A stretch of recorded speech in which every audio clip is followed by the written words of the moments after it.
A really profound lesson I learned from Jesse Elder, who made a course called Hater Aid. Here's the idea that I thought was really powerful. Option number one, when you have a hate comment, is you can delete it, but there's an opportunity missed there. Option number two is you can get in an argument, but that doesn't help anybody and it sure doesn't look good. Option number three is you can respond, but you're not responding to that person for that person.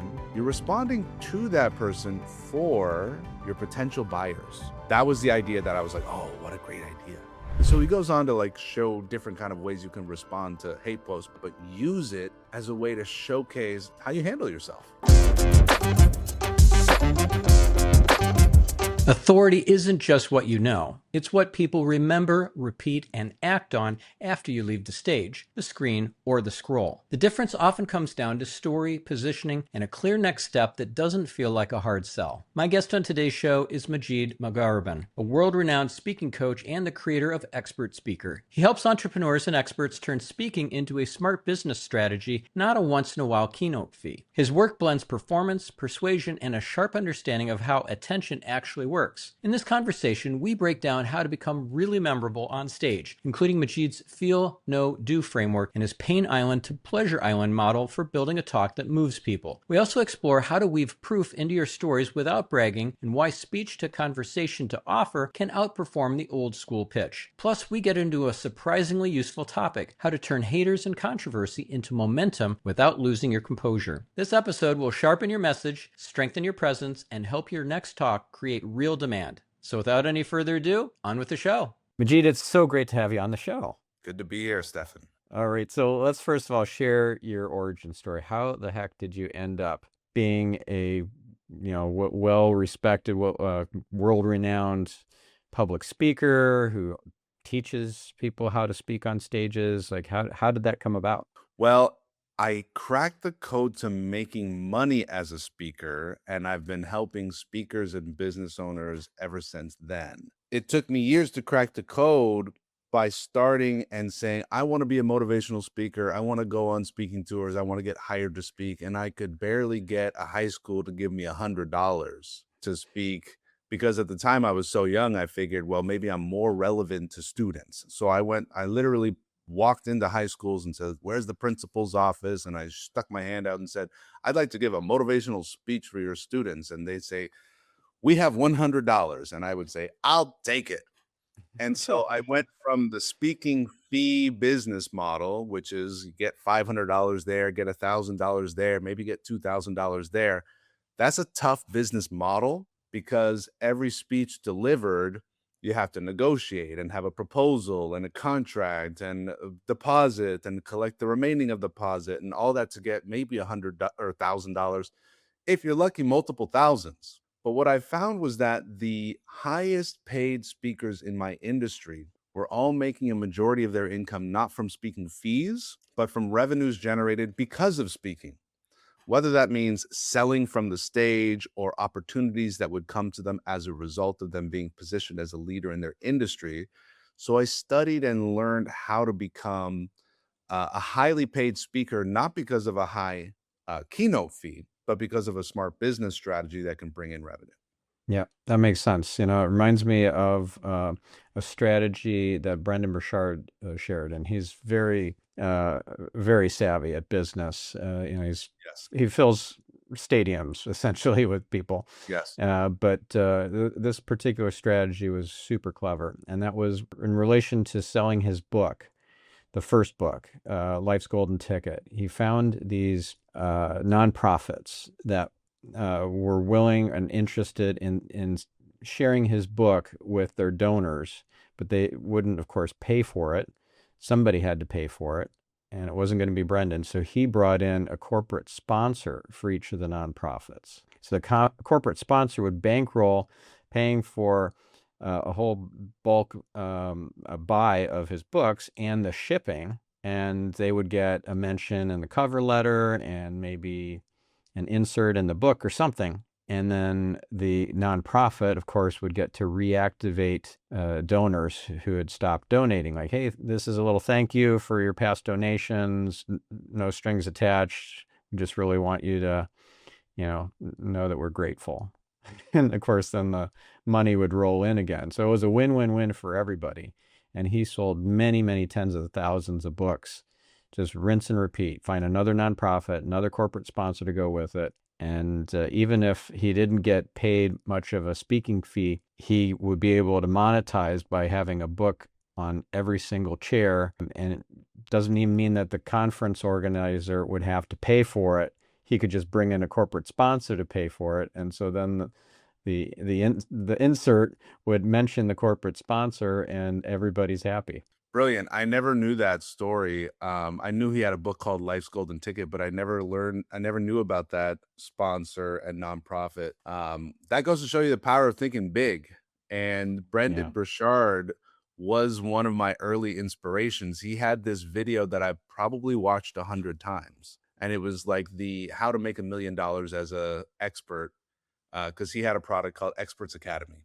Yep. Yeah, I attended that several times. Yep. Yeah. So you probably saw this video where he's like, if you just sell 10 ebooks a day at $27, this is how much money you're going to make in a year. And if you have a $300 product, you only need to sell one a day. And if you have a $3,000 coaching program, you only need to sell, 2 a week or whatever. And yeah, it's great to be able to break down the math and see how it works. And he's a big inspiration for me. Yeah. Yeah. And what I also love about him is his story is really compelling. The story of him in the car crash and how he was at death's door, and it gave him a new lease on life. And he shares that with such, I don't know, vulnerability and realism. It just makes you want to get on the bus with him and go where he's going. And I'm curious if you've cultivated your story. Being the SEO, AEO guy, you might think that maybe your story is not so important as the SEO and AEO strategies and tactics that you do. But now that I know that you've taken Brendan's training, do you tell your story much? Oh, I do a lot, yes. But my story doesn't have a tie-in to SEO so much as it's about, a spiritual awakening. Two of them, in fact. And yeah, I've definitely been working on the memoir and signature speeches and all that sort of stuff. But yeah, it's pretty disconnected from my SEO, career and business. Love to figure out a way to make it more relevant, because it's it's hard to connect those two. Well, I have a suggestion, may I? Yeah, absolutely. When SEO and AEO is working, business becomes easier, money flows more easily. You actually get to live the life that you dreamed of as an entrepreneur, which is freedom and abundance. And you can live out your life's purpose, your soul's purpose, and give yourself the space to have all the spiritual time and all the adventures and all the contributions that you want. And so in this 3D reality, if I could use spiritual speech, if you don't have the money, you can't have your highest contribution, and you can't have your greatest expression, and you can't fully realize yourself spiritually. So it's like the key. It's like unlocking your ability to live the life that you always dreamed of. That's what money can do. And SEO and AEO is like the key to the opening the floodgates of money.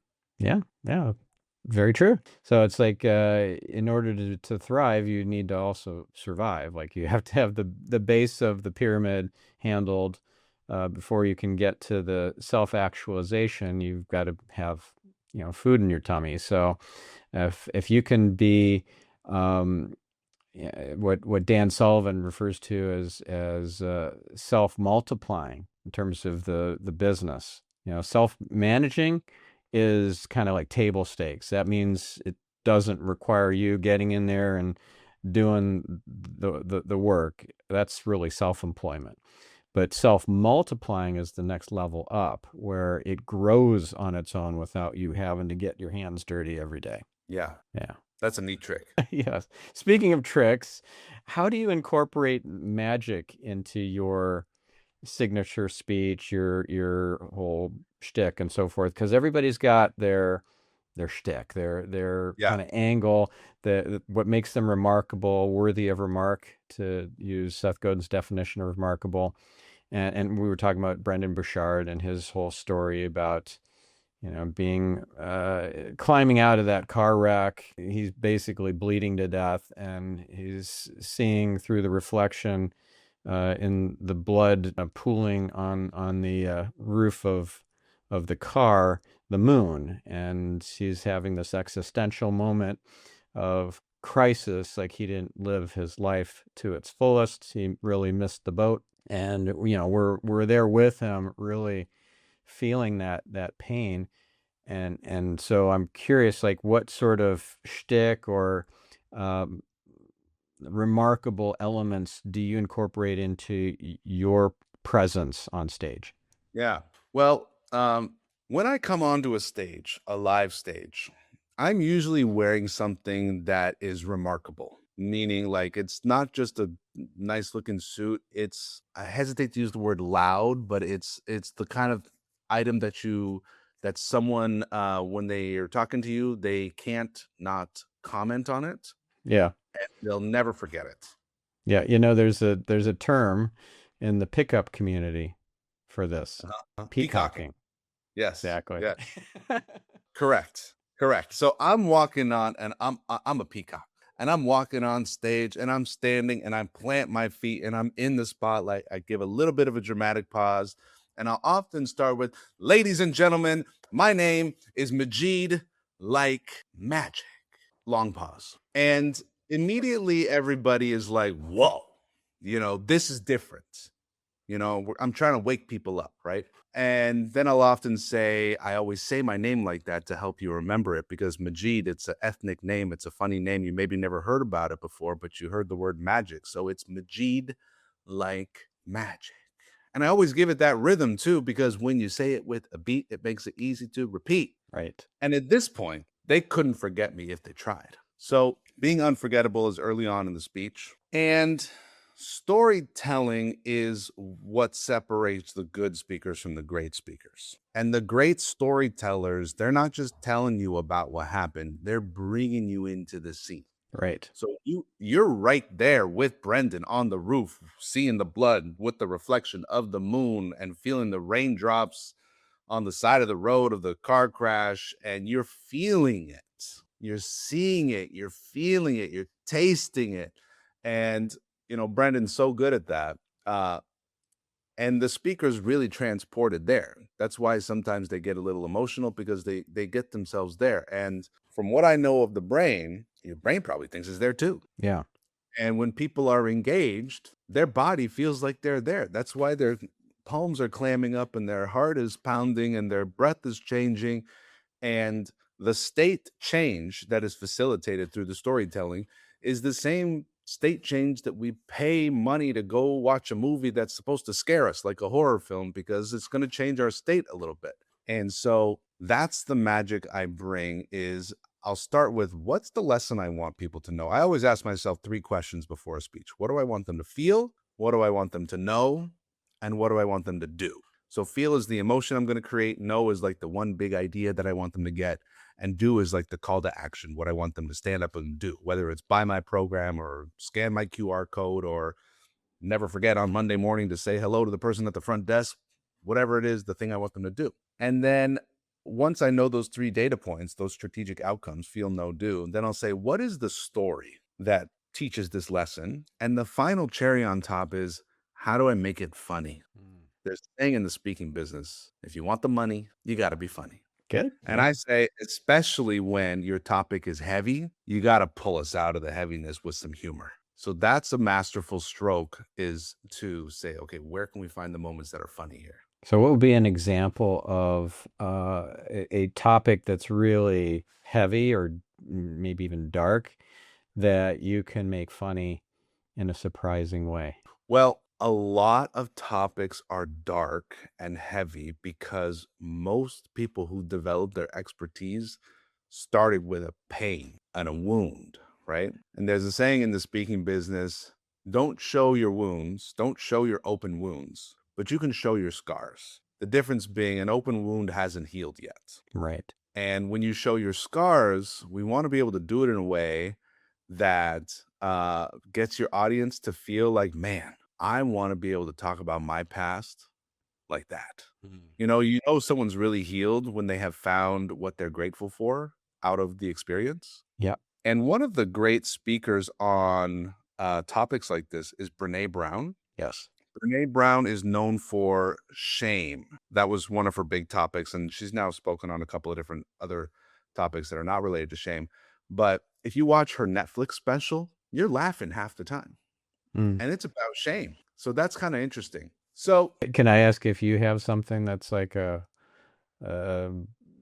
I don't know, uncomfortable story or something, but it's not an open wound, it's now a scar, and you yeah. make it Well, funny? my origin story that proves that I'm the guy who learned how to sell from the stage starts with the time I bombed from the stage. So I was in New Orleans, French Quarter, Hotel Monteleone, speaking to the Geneva Group International. It was 2013. My newborn baby's in the back of the room being held in her mom's arms, and I'm on stage giving this talk. And I stayed up the night before making these PowerPoint animations. And you'll appreciate this because you know internet marketing. This was the time of Brendan Burchard's Expert Academy and Jeff Walker's sideways sales letter product launch formula. Yeah. And I learned somewhere on the internet, might have been from Frank Kern, that if you make the number red and cross it off and make the real number green, people are going to just love it. And I learned that if it's $5,000, people aren't going to buy it. But if it's $4,997, people are going to say, oh my God, it's a 7. I have to buy it. It ends with a 7, and that's not 5,000. That's less than 5,000. It's 4,997. And so I stayed up until like 2 o'clock in the morning with this animation, because I wanted like the red number to like blow up and the green number to swoop in, and I wanted to add up all these bonuses. Like, I'm so crazy. I'm giving away these crazy bonuses, and they're all worth so much dollars, and they're worth like hundreds of thousands of dollars, and I'm going to give you all this crazy stuff for only $4,997.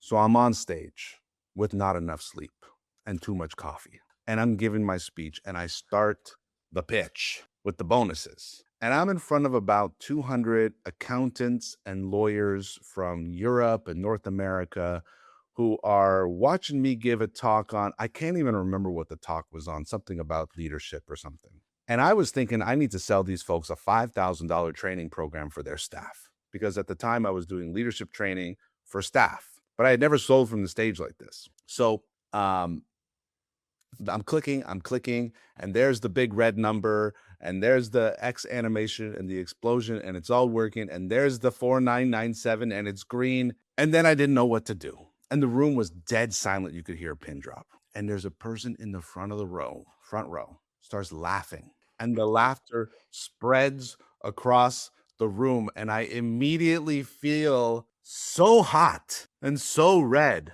and I'm already Persian, so I'm sweating a lot, and I'm sweating even more. And then I look over in the front row, and it's the guy who hired me to give the talk, and I can see his hands in his face like this. And when I'm telling this story, I had like a flip phone. You remember those flip phones Yeah. before? I had a flip phone recording the whole thing, and you could see the guy. He wasn't like this, but he was like, like this in the angle of the speech. I'm like, that's the guy. He's like, and so then I can make it even more dramatic by saying, not a single person bought from me at that conference. I wanted to hide from everybody. I didn't even want to show my face. And then I made up a whole story that they've blackballed me from the industry, that there's some private chat room that conference organizers around the world are looking for speakers that suck at selling from the stage. And this, my conference organizer who hired me, he's in there writing, this guy Majeed was so bad. We all started laughing at him when he made his pitch. And I was so scared to follow up with this guy. I was so scared to reach out to another conference again. And for over a year, I never put myself in that position again, because I've never been more embarrassed. And so I'm telling this story, and I'm embellishing little moments like the exploding red number and the green, and how ridiculous it is to think that you can make all these bonuses and give a number 7 and that people are going to buy. I'm vulnerably sharing my personal pain, embarrassment, but I'm making jokes about being a sweaty Persian. I'm already Persian, so I'm sweating. I'm even sweating more. And then when I'm done with this story, which is so captivating, people can't look away. And now they know that I have lived the terrible, horrible pain that they probably haven't experienced. My audience probably hasn't made a pitch from the stage and got no responses, worse than no responses, laughter, and being blackballed from the industry. That was just my imagination. But now they're imagining themselves having such a horrible, terrible failure. Yeah. Then I juxtapose this with a story 3 years later where I make $250,000 from the stage, and I pay off all my debts. I pay off my student loans. I have so much money left over. I can take my family on a 3-month vacation, and I just had more money than I knew what to do with, because the year before that, I made $40,000 the whole year. So life changing. And then I kind of break down, here's the difference. So I'm storytelling, and what I call this framework Pain Island and Pleasure Island. Pain Island is where you're suffering. Pleasure Island is where your dreams come true. And a speech that sells is talking to people on Pain Island who want to get on Pleasure Island. It teaches them the steps to go from Pain Island and Pleasure Island, and it offers them a boat. The boat is your program. It's your service. It says, you're here. You want to get there. I've made this journey before. That's why I made the boat. So those were little humor points you can see where, I'm, when I'm typing, I go like this, like I'm just imagining my conference organizer typing like this. And so I can get physical. You ever use props? Oh, good question. I used to have, so I live in Canada, so I often speak to Canadian crowds, and there's a Canadian football team called the Saskatchewan Roughriders, and it's kind of like a joke. Saskatchewan people are really into their football with Rough Riders. So I got this number 1 foam hand. Do you ever see like the foam hand? Oh, yeah. Go like number 1. And so I would always put it on and say, like, the number 1 most important thing, don't forget, the number 1 thing is this. And so that's one prop that I use. I use visual aids a lot, like PowerPoints and pictures. Usually I like a full screen picture with no words, and then I'll just tell a story about the pictures. I can't think of a lot of props that I use. How about you? You use props?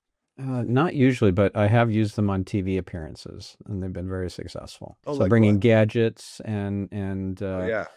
costumes and things like that onto the set. So, for example, talking about geeky topics, I might bring some geeky gadgets for the host to try on, or I brought an Iron Man helmet and things like that for the host to put on, and they actually did it. So they're open to some of them to doing that and kind of being silly. So that's how I've incorporated it. But you shared your story of vulnerability and feeling embarrassed and everything. I've got a similar, but I think even worse story because I was actually told not to come back by the conference organizer. Oh, no. Yeah, this was very early on. This was before I even had any speaking experience. And I actually talked my way in. This is in 1994. And I had just finished my master's degree, and I was starting my business, and I didn't have any speaking skills or anything, but I knew how to kind of do web stuff. I was all self-taught. This was even before SEO was a thing. 1994, people were using the Mosaic browser then. So I'm at this conference IQPC put on, how to market on the internet. And people were paying like $2,000 to $4,000 to be there. And I, of course, had no money. So I talked my way in and as a volunteer. And so they gave me the job as a mic runner. And so I was going around, and there's some big people on stage, like this GM O'Connell guy who founded Modem Media. And I outdid them because I had the mic, and I thought, well, I'll help them answer the questions that they're kind of bumbling on. And so I just kind of chimed in here and there. And of course, I'm sure I got multiple speakers saying, hey, get rid of this guy. Yeah. So by the end of the day, I was de-invited from day 2 and 3. But by the end of that day, I also had a stack of business cards, and I got 2 huge clients that would have been like the equivalent of angel investors, because their lifetime value was at least $500,000 each, just from that That's one day and putting myself out there. But it was pretty cheeky, and for many years I didn't speak about this because I was really embarrassed by it. yeah. But the irony, you think that, oh, they're all in chat rooms or on conference calls blackballing you. No, they don't No. speak to each other. So a different conference organizer from the same organization, from IQPC, just a few months later, I don't know how he found out about me, but he invited me to be a speaker at the program called How to Market Educational Programs on the Internet. And not only did I end up as a general session, but I became the chairperson for that event and a post-conference workshop teacher. And I was terrible. I was absolutely atrocious at all of it. Like, especially the conference like chairperson thing. Oh, I did not know how to be bubbly and keep people on time. And nope, Yeah. that was a hot mess. But it's like repetition is the mother of skill. So you just get out there, you do the reps. And so because I had gotten all that kind of top billing at that conference, and all the other organizations, IIR and so forth, they all were on each other's mailing lists. I just started getting calls like, hey, I see you're speaking and we'd love to have you speak for our organization. So I just said yes, yes, yes to everybody. And I was pretty bad. I was pretty atrocious actually. And then I got mediocre, and then eventually I got good. But I had to put in the reps. Like, probably I've done many, many hundreds of speaking engagements, maybe 1,000, maybe 2,000. I don't know, but lots and lots. Yeah. That's a Crazy great story. origin. Yeah. So I guess the bottom line of this is, like, be willing to share your embarrassment, because if somebody can grow through that, and then know, like, and trust you through you sharing your vulnerability and being more human, and especially in this AI era where you don't know what's real, like that video you see on TikTok or whatever might not be real. Yeah. Probably isn't. So yeah, they want to Yeah, I'd know love to you talk as to a you human. about AI. And before we go into those, I'll just share kind of my takeaway looking back on that experience for me. I regret that it took me off the circuit, off the stage for a long time, because I really made up a whole story about what it meant to be laughed at on stage, and to I could have just taken a round of applause and stepped off stage and felt like I did a good job. And I decided, like, I was being greedy because I got paid, I got flown out, I got paid. So I was like, well, I'm being greedy if I'm trying to get more money here. And you shouldn't do that. It's wrong. Like, I came to a lot of unhelpful conclusions. So if I could go back to that guy, which is now 12 years ago, I would say, one, making an offer is not a bad thing. In fact, it's the answer to the prayers of the people that are looking for a solution that you can offer. And so even if 99% of the room doesn't buy or laughs at you or whatever, the one person who does, you're probably helping them out a lot. And so I've kind of reprogrammed my belief system to believe that it's unethical to not make an offer. Because if there's people in the audience that you can help and you have the capacity to help them, then you need to make an offer. Two, I would say, yeah, there is no chat room that they're blackballing you. They're just moving on to their busy lives the next day, Yeah. And what I am grateful for is that turned me into an obsessive learner about selling from the stage. And I really never wanted to make a sales pitch again. And the way I sell now, there is no pitch. It's actually throughout the whole speech, the stories are engineered to get the audience to imagine working with me and liking how that feels, and then imagine not working with me and not liking how that feels. And so they'll just kind of come to this emotional conclusion of, like, I want whatever he's offering, and I don't even need to make an offer. People will come to me and say, how do we work together? I don't need to put the numbers up with the bonuses and drop the price and animate The last thing is the price. When people have imagined working with me and they don't even want to imagine a future without working with me, then price doesn't even matter. And I've moved away from a buy now kind of a pitch and moved towards a let's talk kind of a sales model. So it's speech to conversation to offer. Right. That makes sense. So, Yeah. dates back from, I don't know, well over a decade and a half. But I read in like 2010 or 2009, The Game by Neil Strauss, and it's all about pickup artists and that whole world. And one thing that he explains is you don't brag, you seed into the story the fact that you have all this social proof. So that's what pickup artists do. So instead of saying that, yeah, I've dated the supermodel, I have, a Ferrari or whatever, you tell a story and you weave that seamlessly into the story. It's like, yeah, this crazy thing happened. I was with my girlfriend, this supermodel. I don't know if you've heard of her, but, blah, blah, blah. And then in this thing, I was driving the Ferrari, and what happened was, and it's just seamless, but you're dropping in all the social proof into the storytelling. So they're like, wow, this guy's a big deal. And I wonder if maybe any of that's relevant to what you're describing when you're doing this whole story through the whole speech, where they're getting the sense that they should be talking to you as next step. Yeah.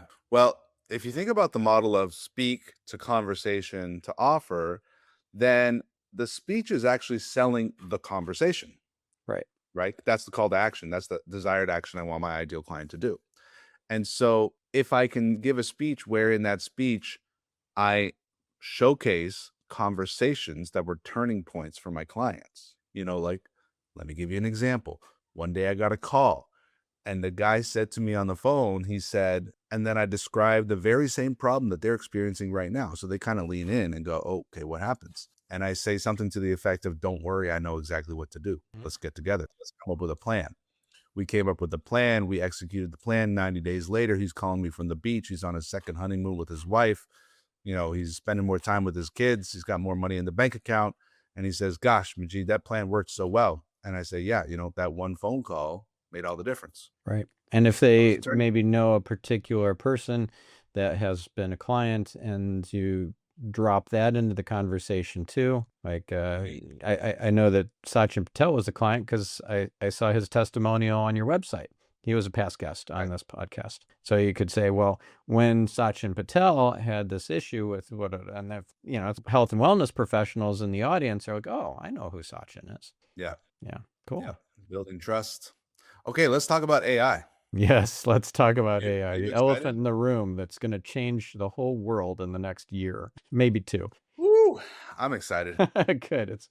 I think positivity and positive expectancy is the name of the game here. Being a doomsayer and a doom scroller is not going to help your or anyone else's mental health. So, well, as Elon Musk recently said in his talk at the World Economic Forum, he said, I would rather be an optimist and be wrong than be a pessimist and be right. Yeah. And so, yeah, I if I was a guessing man, I would say, yeah, the robots and the AIs are probably going to take over the world in a terrible, horrible, scary way. But for now, they're helping me make speeches. And I've developed this workflow that is quite remarkable and consistently brings my clients to tears. Would you like me to share it with you? Yeah, of course. Yes, please. So I get on a call with someone and they say, I've got a big talk coming up. Help. And I don't actually really love writing speeches. I like the frameworks, and like I have this like checklist in my head. Like if we can hit all these buttons, then it's gonna work. So I go like this. I say, so who's your ideal client? Tell me about your ideal client. What's their problem? How does your solution, your service solve their problem? How did you learn how to do what you do? What's kind of your story? What was the turning point for you when, like, before you were really good at this? Like, what changed and how did you figure this out? And I just ask them a bunch of questions.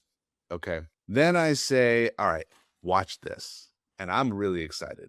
So I click stop on my Fathom note-taking AI recording thing, which now instantly has a transcript of our whole conversation.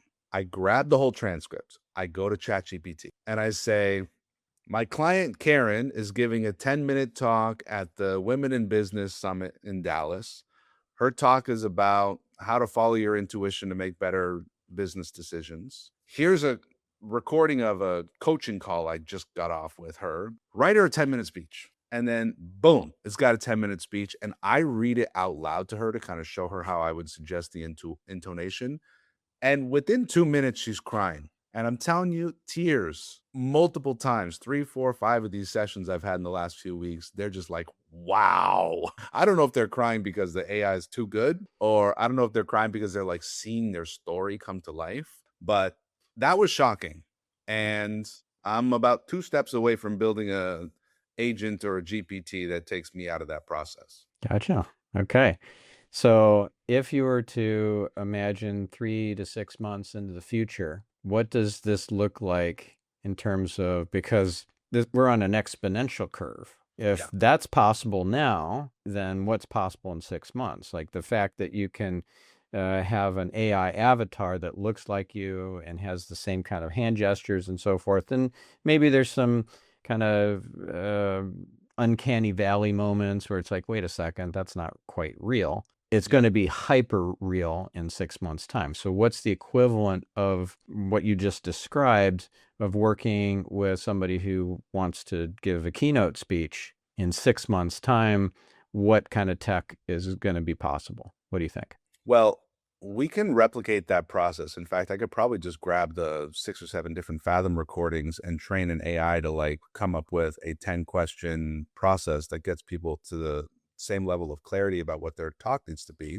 And one of the things that I do in my process when I work with clients is I say, record your speech on a Loom video, which is a screen recording software, and send me the Loom video. And then I make a video of myself watching the speech and I pause it and say, instead of doing it like that, do it like this. And the Loom videos are automatically recorded.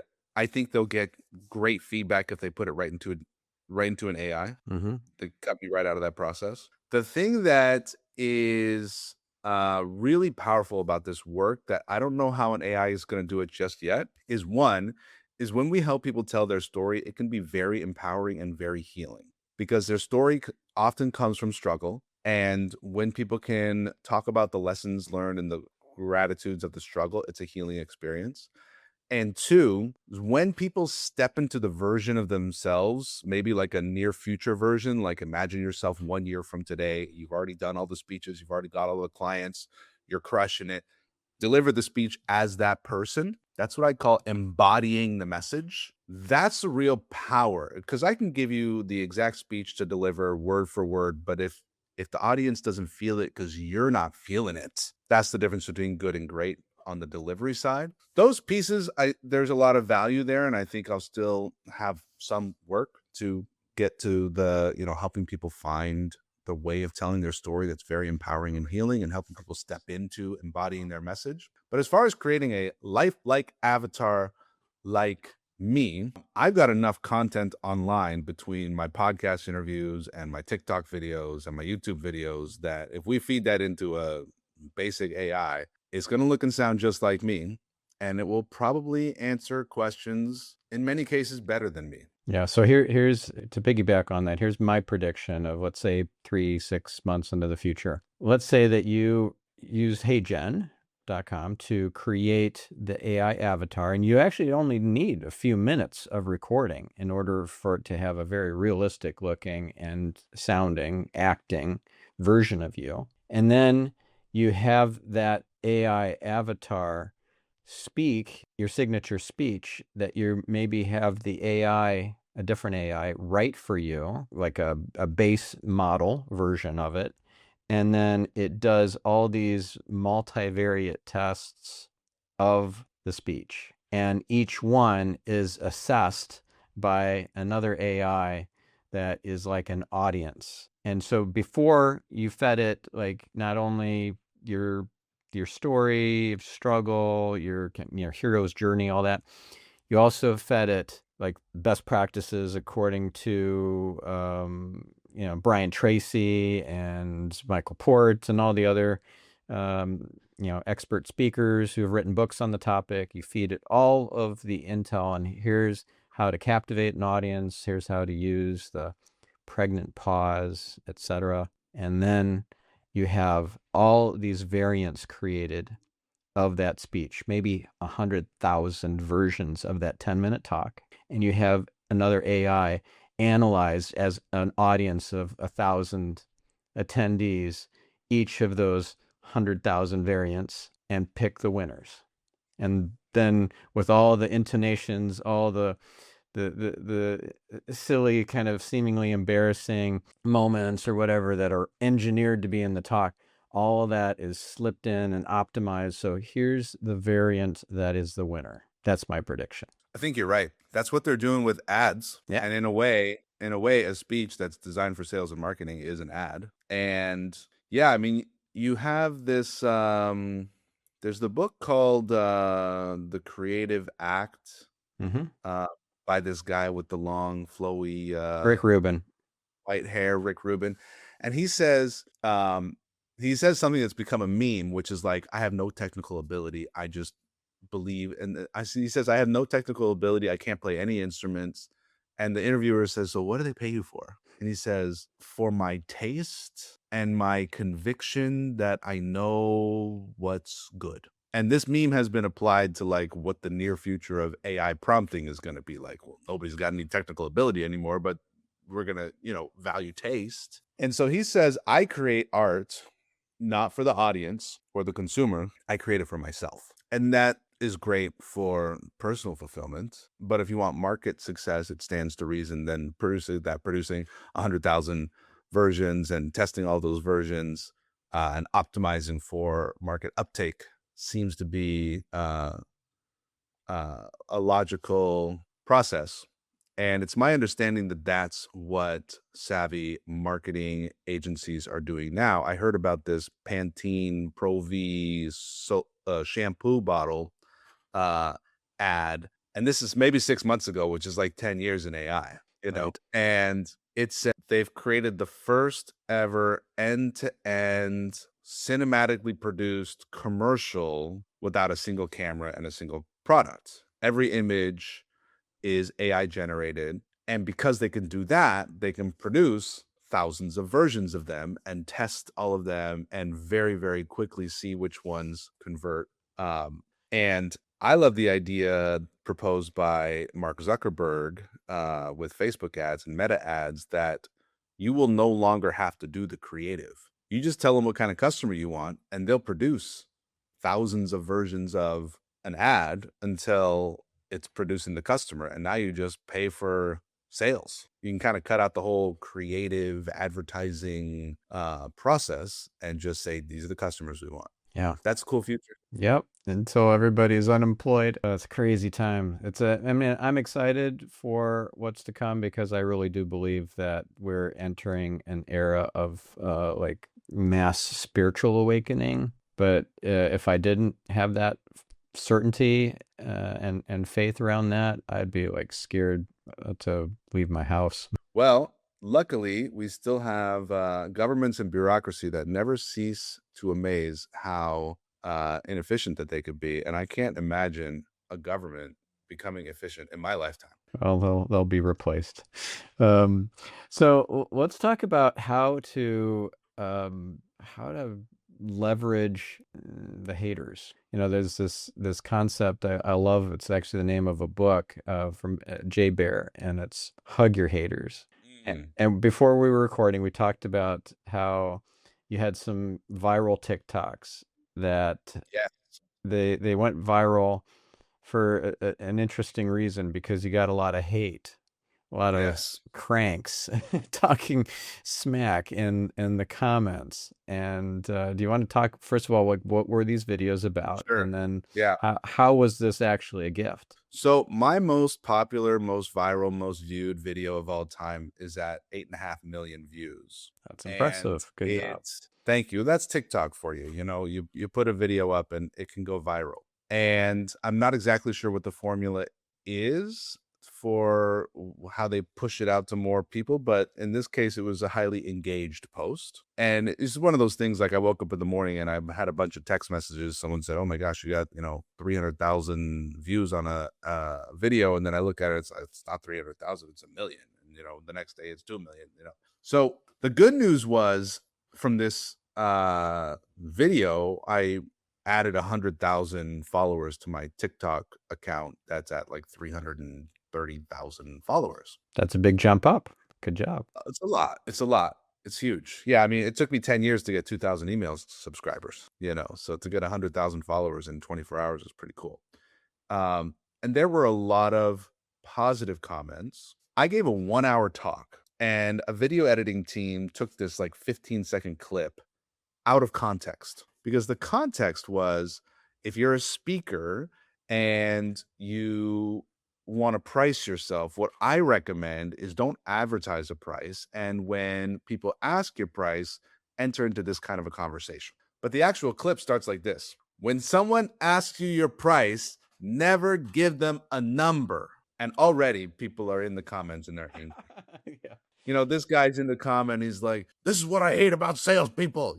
They just give me a damn number, And so I recommended a conversation afterwards. I said, instead say, "I'd be happy to work within your budget. Why don't we determine if I'm actually the right fit for this job first? And if I am, then I can work within your budget. Is that fair enough?" And that kind of phrase handles people's objection about, is it going to be with my budget? And then I go on to explain, like, later, I don't think it's even in the clip, that like, well, what do you do if they say I have no budget, or if my budget's $100? And then I explain how to kind of manage that conversation. But people are in the comments saying, "What if I say I have $0 budget? What are you going to do then?" Huh? And so I think that's why it became so it's controversial. Yeah. Right? So, and Yeah, I I don't remember who said this, but I love this take on things. Don't be afraid to polarize. Yeah. Because if you try to make everybody happy, then you make nobody happy, and you actually shrink, and you're not really sharing your light and your wisdom, your experience, your realness with anybody. Yeah. This was not my first viral TikTok video with a lot of hate comments. And so I was used to it. But I'll share with you a really profound lesson I learned from Jesse Elder, who made a course called Hater Aid, play on the word Gatorade. And in the first 5 minutes of his course, I was like, this is a great idea. And it goes like this: when you put stuff on the internet, people will hate. They will have comments, especially if it's polarizing content. And the course he delivers goes on to explain that there's like 6 different types of haters, like the one who like tries to correct you and say that's not quite accurate, this is more accurate, or the other people who just like attack you for how you look. And if you ever run ads, you're getting like hundreds of thousands of impressions or millions of impressions. You're gonna offend somebody with something somehow, and they're gonna come and say something, right? So here's the idea that I thought was really powerful. He says, option number 1 when you have a hate comment is you can delete it, but there's an opportunity missed there. Option number 2 is you can get in an argument, but that doesn't help anybody and it sure doesn't look good. Option number 3 is you can respond, but you're not responding to that person for that person. You're responding to that person for your potential buyers. That was the idea that I was like, oh, what a great idea. So you're responding, but you're responding because you have an audience waiting to see how's he going to respond. Right. And when you respond with respect and kindness, that might be a good look that you're going for. When you respond with assertive boundaries and protection, like saying, "Hey, you're bringing this anger onto my posts." When you respond with some humor and some humanity. So he goes on to like show different kind of ways you can respond to hate posts, but he made a whole course on like how to respond to haters, and don't get in an argument and don't delete it, but use it as a way to showcase how you handle yourself. Yeah. How you can Aikido the person, right? Exactly. Right. You use the other person's energy and deflect it, and you don't have to go off balance at all. Yeah. Cool. Another one of my viral TikTok videos randomly went viral because it was around Christmas time, and I have a daughter, and we painted my nails gold and red. And so I had these like red and gold nails, and I wasn't intentionally showcasing them, but as I was kind of gesturing, you could see that I had painted nails. And the comments were like, I would never take advice from a man with painted nails, and so many comments about the nails. Yeah. And part of me is like, well, gosh, did you listen to the video? Like, but it went viral to millions of views because, at least probably in part of that. So I actually tried to replicate that with some of my future videos of having kind of like really wild clothing or something. Yeah, the peacocking thing. Yeah. Yeah.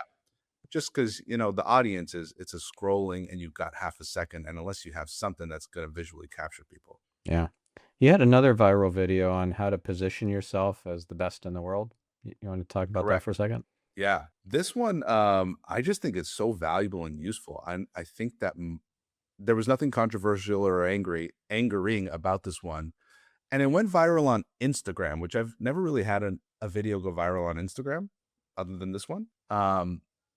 But it says, I think it starts with like, here's how you position yourself as the best in the world. And I think even that phrase doesn't really speak to like a broad audience. What I learned about TikTok is that broad audience content can go viral.